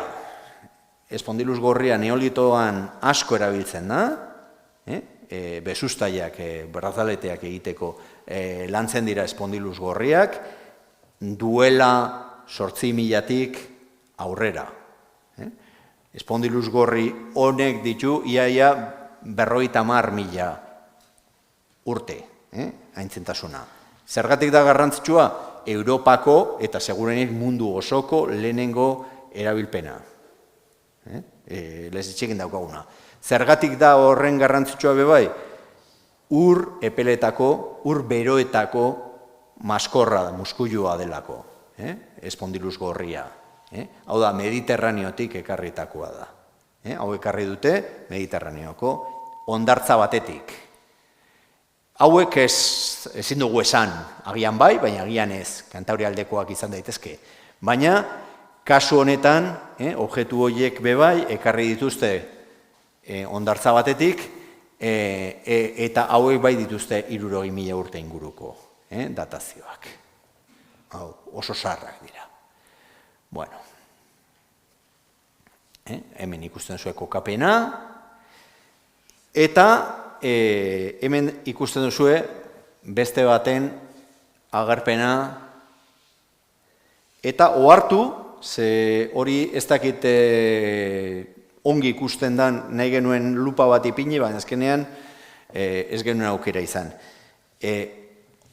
Ohartu, hau dela eleikoide bat, eta hemen dagoela kuartzo pikotxa bat, hor sartuta eta taskatuta. Garbitu izan dugu, eta ez da askatu.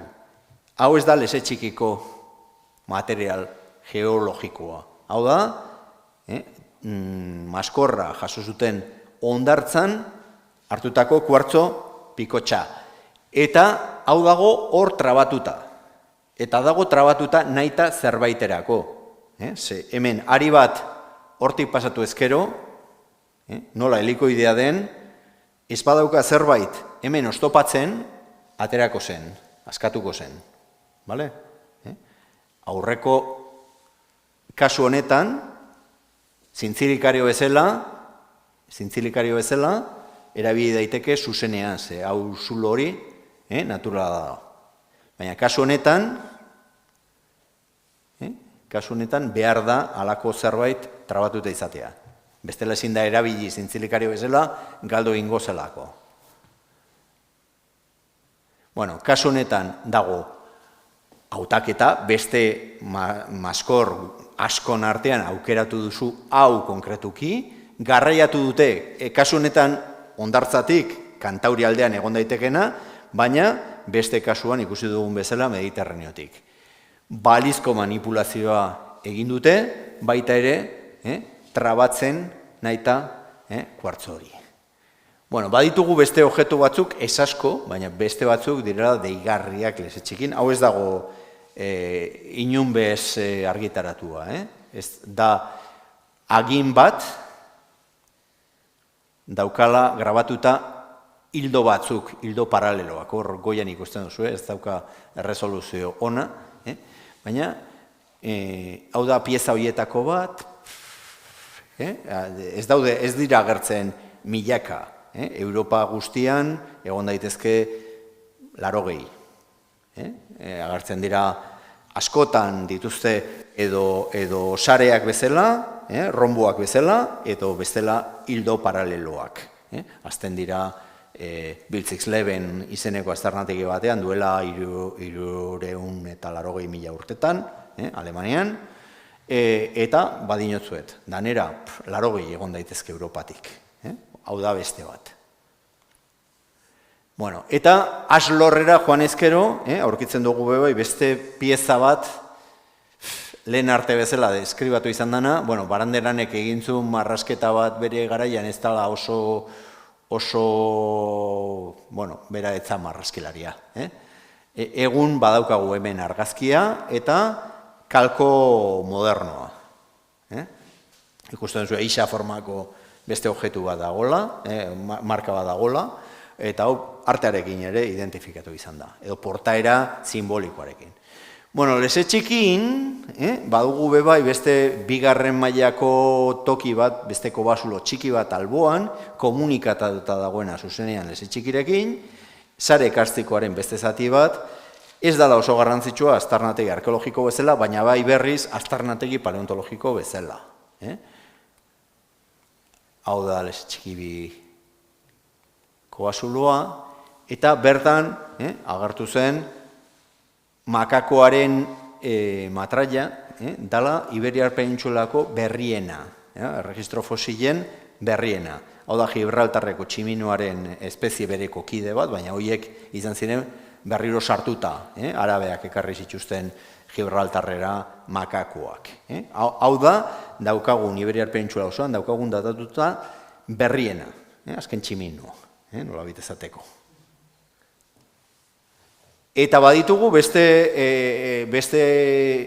aipu batzuk, batez ere mikrougaztunen aldetik oso bereziak direnak. Zizizta betulina da otzaldi gogorreneko espezie bat, egun Mosku albotik ibiltzen da, bizirik dago, bizirik irauten du espeziea, baina egungo bere biotopo, izan daiteke edo Suizako mendi garaiak, edo Errusia Moskutik iparrera.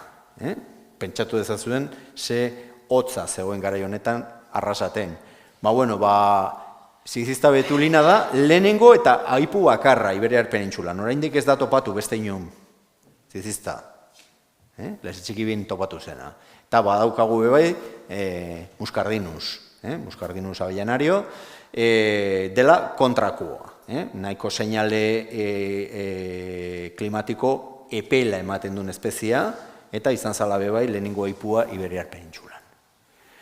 Bueno, esan dizuet, badaude hainbat tokitan ezagutzen dugu eta azkenengo urtetan halako indusketa asko burutu dira, hor dituzu zerrendatuta batzuk, maila bakarreko agerpenak nahiko berriak azkenengo batez ere 100.000-tik bera, 100.000 eta 55.000 bitarteko tartetan badaude nahiko aztarnategiak.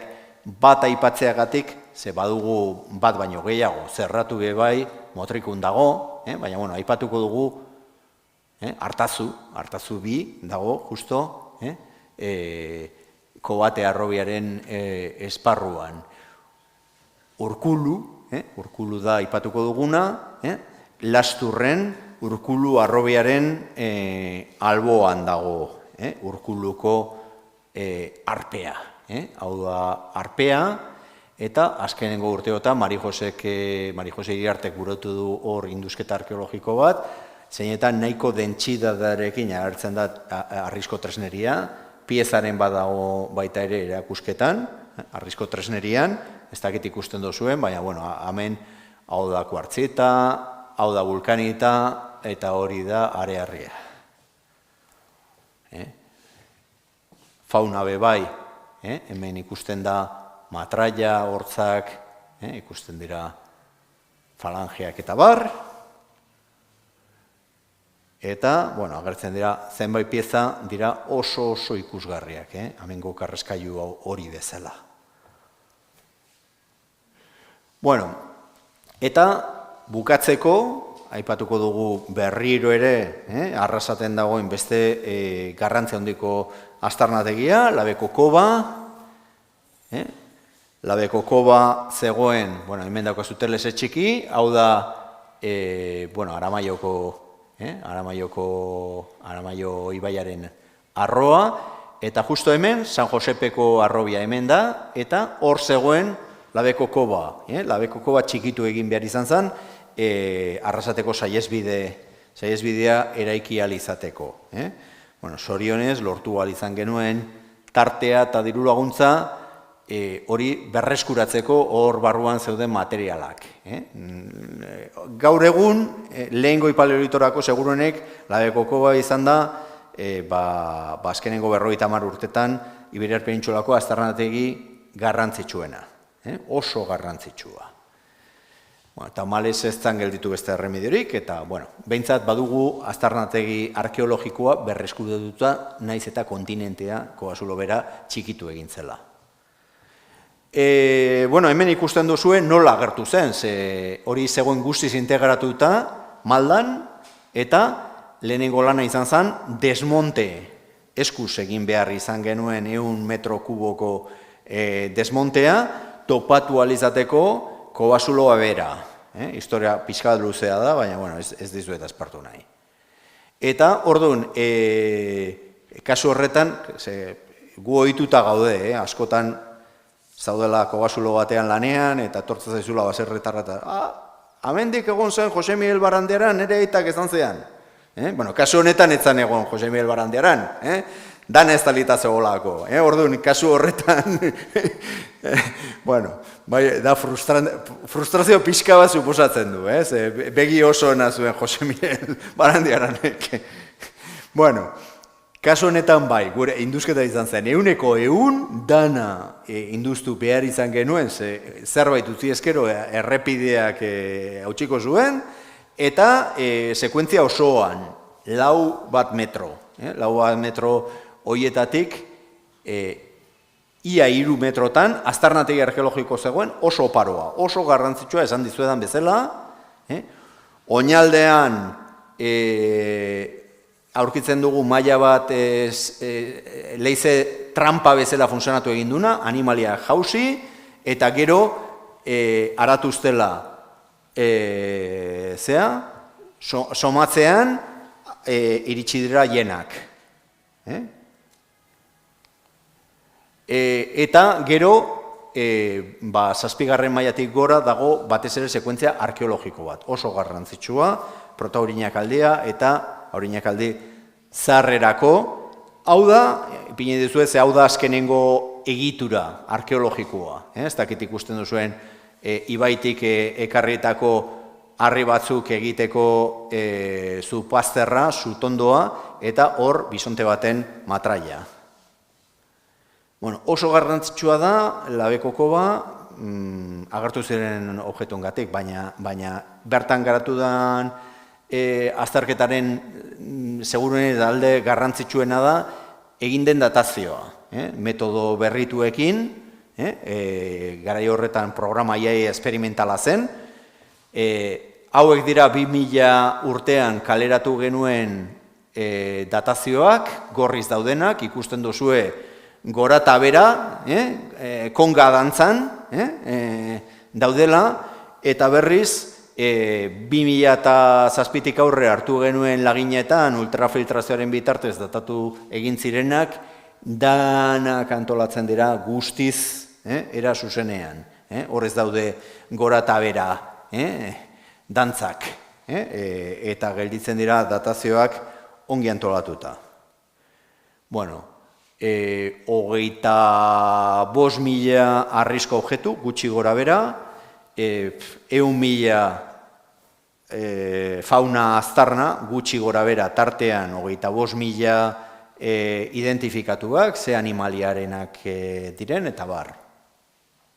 Eta ikusten duzuen bezala, txatelperronaldia, pieza hauek usteote daudela eta haue bai, daude erakusketan, ze, kasu honetan, zalantzan gaude, nik ez, baina batzuk pentsatzen dute hauek izan daitezkela neandertalek egindako azkenengo objektuak. Bueno, ez dakik gogoratuko zareten, baina Mari Josek aipatu zuen aurreko gunean, neandertalek zenbait tokitan egiten dutela oso aldi hotzetan, ez dutela egurra inguruan, ez daudelako arbolak, eta orduan behartuta sentitzen direla erregina bilatzeko animalien ezurrak errekin bezala erabiltzea. Hori ezagutzen dugu, neandertalaren artean ezagutzen dugu adibidez Asturiasen, guk aztertu dugun, eta Kantabrean aztertu dugun beste aztarnategietan, gure espeziak gauza bera egiten du. Bagenekien Morabian eta egungo Txekian egiten zutela, baina mendebalde Europan bakarrik kasu bat zegoen aipatuta, 2000 urtean hau kaleratu genuenean, ez dakit beltza ikusten zuetana baltzituta, baina hor ez dago bat ere ikatzik. Dana da ezurra erreta.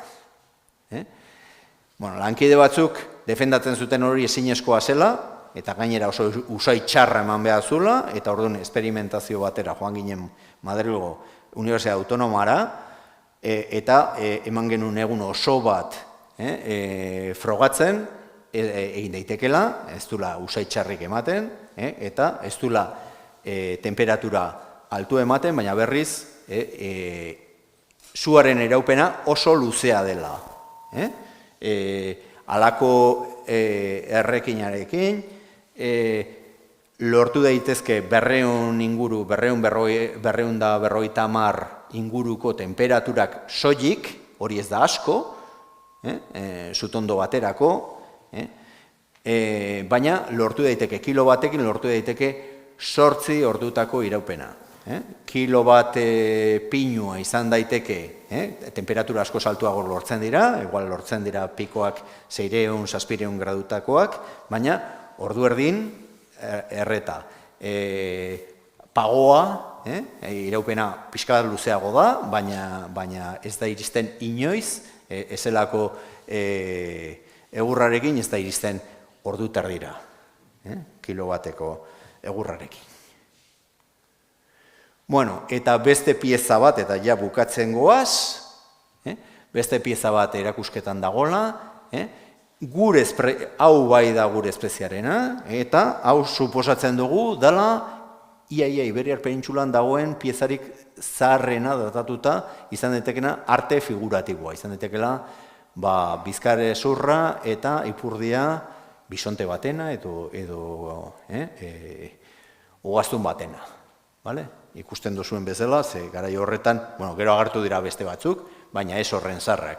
Hau dira, Iberiar penintsulako lehenengo objektu dekorazioarekin. Eta imaginatzen dut hemen zaudetenen artean batzuk etorri zaretela pixka bate moskarekin. Zer irakasten digute neandertalak eta zer irakasten digute gure espezieko lehenengo kideak, egungo mundua ulertzeko. Irakasten digute gauza asko. Egungotasuneko elementu asko daude historia horrean ikasi behar genituzkenak. Aipatu betzela, Euskal Herriaren kokapena betidanik izan da gakoa. Betidanik izan da oso garrantzitsua ulertzeko populazio fluxuak Iberiar penintsula eta Europako kontinenteko beste eremuen artean. Eta hau da konstante bat. Konstante prehistorikoa eta konstante historikoa. Ez gaude uarte batean, gaude toki baten nahitaezko pasabidean gaudela. Gaude etxe barruko pasillo batean. Eta hau historikoki ulertzea oso garrantzitsua da. Euskal Herrian historiografian batzutan uko egin izan gara hau ulertzea. Da errealitate geografiko bat. Dakigun bezala, eta oso argi komentatu zigun bezala Maria Martin honek, ez gara bakarrin mestizoak, hibridoak gara. Hau da, bi espezien artean hibridazio daukagu. Hemen gaudenon artean, bakoitzak dauka 102, 103, 104 bere geneen artean neandertalenak. Bale? Hau da, hemen gauden guztiok, eta kanpora irten ezkero, eta Europa eta Asia guztian, eta Afrikan gero eta gehiago hau onartzen dabe bai, gizakiok gara hibridoak. Ez bakarri mestizok, hibridoak. Eta ez bakarrik hori, dena gara etorkinak. Datatu dezakegu oso ongi noiz etorri zen gure espeziea lehendabizikoz arrasatera. Hor daukagu labekoko-ban. Behin betiko froga agertzen danean, txatelperronaldia egiten zuten neandertalek edo kromañoiak esango dizuet. Neandertalek baldin badira oraindik, orduan gure espeziaren lehenengo presentzia arrasate izango da 40.500. Lehenengo kromañoak baldin bat ziren txatelperronaldia egin zutenak, orduan 42.500. Baina daukagu datatuta prezizio guztiarekin. Dena gara etorkinak. Denak. Vale. Bueno, aldaketa klimatikoa eta honetaz hitz egin zuen Mari Jose, behin eta berriro suertatu da kuaternarioan. Bi ezaugarri daude kuaternarioa, aldi geologikoa bereizteko. Bat, lehenengoa, da, gure generoa, homo generoaren evoluzio biologikoa. Bigarrena da, glaziazioak, izoztaldiak, txandakatze hori, aldi hotzak eta aldi epelen artean. Gure aurretik beste hainbat gizaki espezie egon dira, beste hainbat animali espezie. Ez dago, bat ere espezierik gutaz aparte, horren beste suizida dana, gurea bezala, eragiteko dinamika horren kontra. Egia da, dinamika naturala izan beharko litzakela, glaziazio batera goazela. Hori izan beharko litzake, ez dakit 500 edo 1000 urtetan, baina ez askoz gehiago, ez askoz beranduago, egon beharko gineke glaziazio batean, berriro. Eta ez bagaude glaziazio horretan, eta zalantza baldin badukagu hemen gauden guztiok, iritsiko dan gure espezia horretara, da gure erruarengatik. Oso, bueno, hau, inoiz komentatu izan dut, desarme nuklearra bere garaian, 80etan egin ziren saioak desarme nuklearrerako, egin ziren negu nuklearraren teoriaren arabera, eta negu nuklearraren teoriaren funtsa sortu zen, konturatu zirenean paleontologoak, meteorito batengatik suertatu zela egoera bat, negu nuklearreko egoera, bezalako egoera bat, zeinetan bizitza desagertzeko sorian egon zen lur guztian. Bale? Orduan, bueno, esaten danean arkeologia dela zientzia basikoa eta ez aplikatua, igual hasi beharko gara pensatzen, zerbait aplikatua ere ondorioztatu daitekela, arkeologiatik.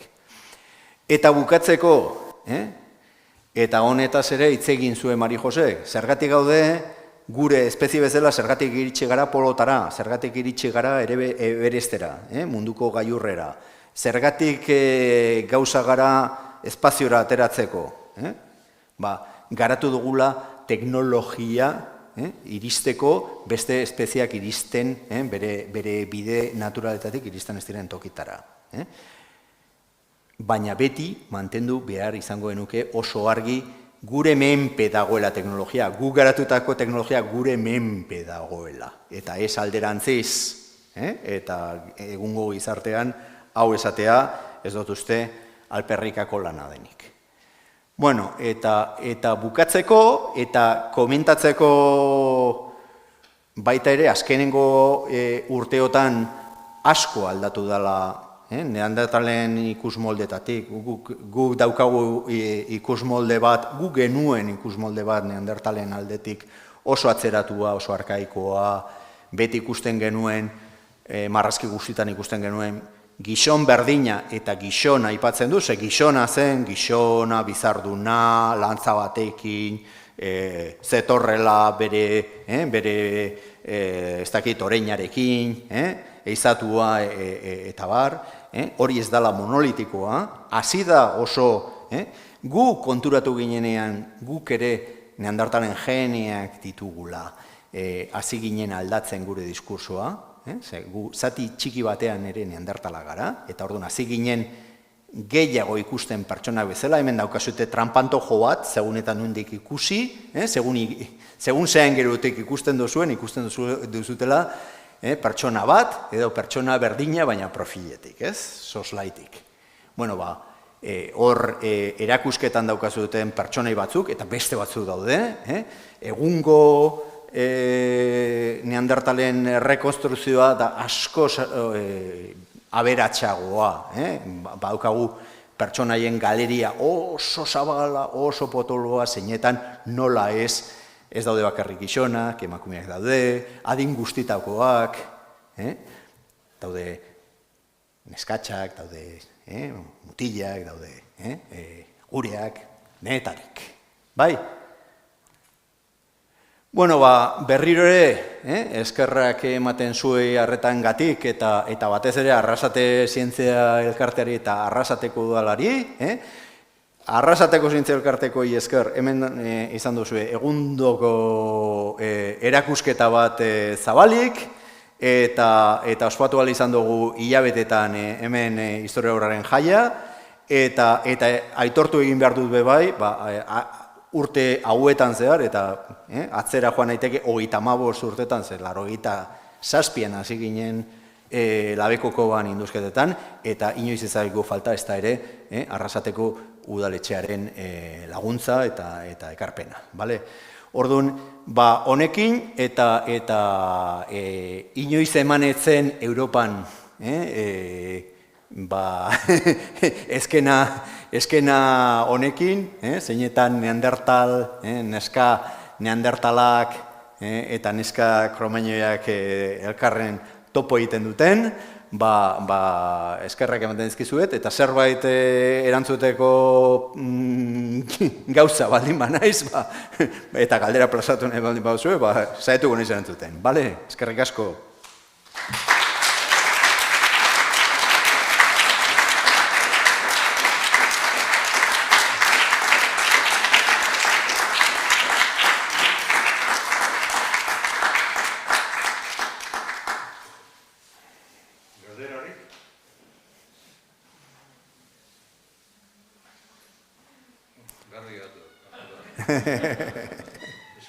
Oitutan nago. Eskerrik asko zuei, nik eskatuko dizkizuet, txalo oso beroak, Arrasate Zientzia Elkarterako.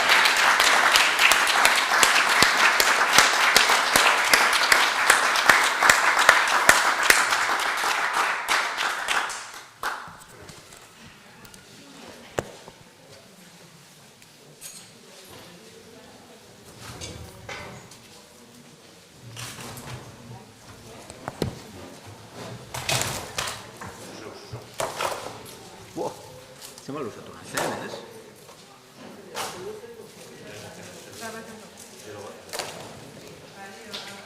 Me ha alargado mucho, ¿no? Que me ha alargado mucho. ¡Uf!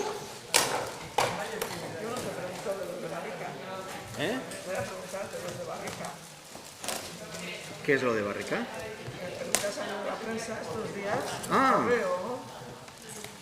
Sí, bueno, está. Está Marijose también en el artículo ese. Pero no estoy muy seguro yo. ¿Qué pasa? ¿Qué usaba? ¿La Bacon? Por detrás, esto siguen... ¿Cuál es?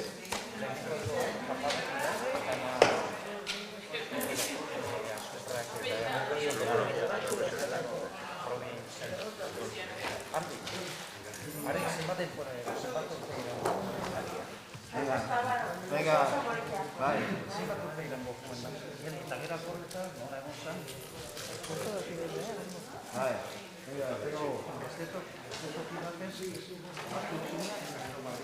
Bai, bai, hori da, laugarren maila, bosgarren maila eta zeigarren maila, hirutan zegoen. Maila bakoitzean, ikusten dugu, bat eta besteren artean milurte baten aldea, gutxi gora dira, milurte bat. Baina hori da, kontutan izan da, tartean, dana ez dala sedimentazioa. Hor desmantelazio tarteak ere badaude. Sedimentoa ez da bakarrik pilatzen, ez da metatzen bakarrik. Badaude beste pare batzuk, egiten, hori desagertzen da, bai, eta horiek ez ditugu kontrolatzen, arkeologian. Baina, osea, ia milurte matematikoa. Maila bakoitza milurte bat. Lehen izan zuen, horako gauza bat, gero bestia izan zuen horako zatitxo bat, eta gero bestia bat.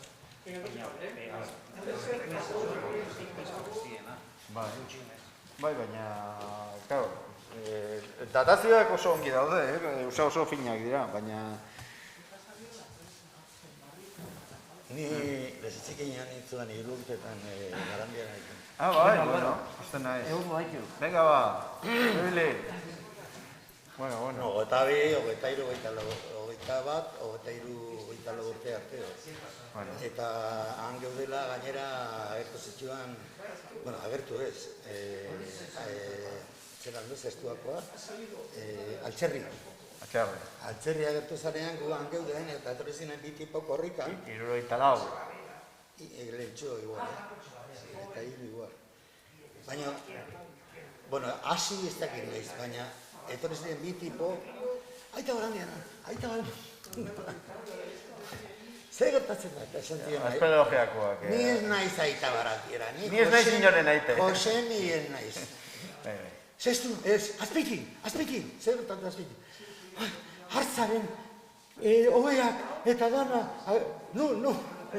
Eta gotzien, horrengo monia denak horrengo gotzien.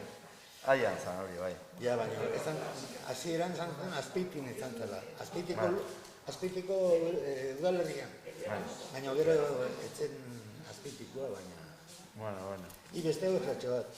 Ik ez du hizkuntza aldetik ze lotura... Badago loturaren bat, neandertal eta kromañonekin eta holan, ze hizkuntzatan hitz egiten zuen haiek? Ezin dugu jakin. Baliteke jakitea. Kromañoekin esartu, segu gara kromañoiak bai, hau da. Baina, euskararekin ezin da asko...